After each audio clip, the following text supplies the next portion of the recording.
सोने का हंस। जातक कथा। वाराणसी में कभी एक कर्तव्यनिष्ठ व सीलवान गृहस्थ रह रहा था।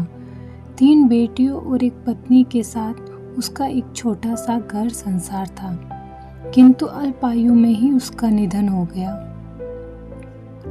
मरणोपरांत उस गृहस्थ का पुनर्जन्म एक स्वर्ण हंस के रूप में हुआ था। पूर्व जन्म के उपादान और संस्कार उसमें इतने प्रबल थे कि वह अपने मनुष्य योनि के घटनाक्रम और उनकी भाषा को विस्मृत नहीं कर पाया।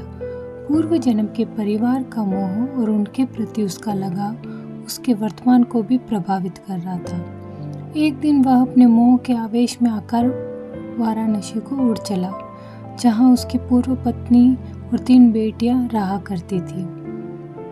घर के मुंडेर पर पहुंचकर जब उसने अपनी पत्नी और बेटियों को देखा तो उसका मन खिन्न हो उठा, क्योंकि उसके मरणोपरांत उसके परिवार की आर्थिक दशा दयनीय हो चुकी थी। उसकी पत्नी और बेटियां अब सुंदर वस्त्रों की जगह चिथड़ों में दिख रही थी। वैभव के सारे सामान भी वहां से तिरोहित हो चुके थे। फिर भी पूरे उल्लास के साथ उसने अपनी पत्नी और बेटियों का आलिंगन कर उन्हें अपना परिचय दिया और वापस लौटने से पूर्व उन्हें अपना एक सोने का पंख भी देता गया, जिसे बेचकर उसके परिवार वाले अपने दरिद्र को कम कर सके। इस घटना के पश्चात हंस समय समय पर उनसे मिलने वाराणसी आता रहा और हर बार उन्हें सोने का एक पंख देख कर जाता था। बेटियां तो हंस की दानशीलता से संतुष्ट थी, मगर उसकी पत्नी बड़ी ही लोभी प्रवृत्ति की थी। उसने सोचा, क्यों न वह उस हंस के सारे पंख निकाल कर एक ही पल में धनी बन जाए। बेटियों को भी उसने अपने मन की बात कही, मगर उसकी बेटियों ने उसका कड़ा विरोध किया। अगली बार जब वह हंस वहां आया तो संयोगवश उसकी बेटियां वहां नहीं थी। उसकी पत्नी ने तब उसे बड़े प्यार से पुचकारते हुए अपने करीब बुलाया।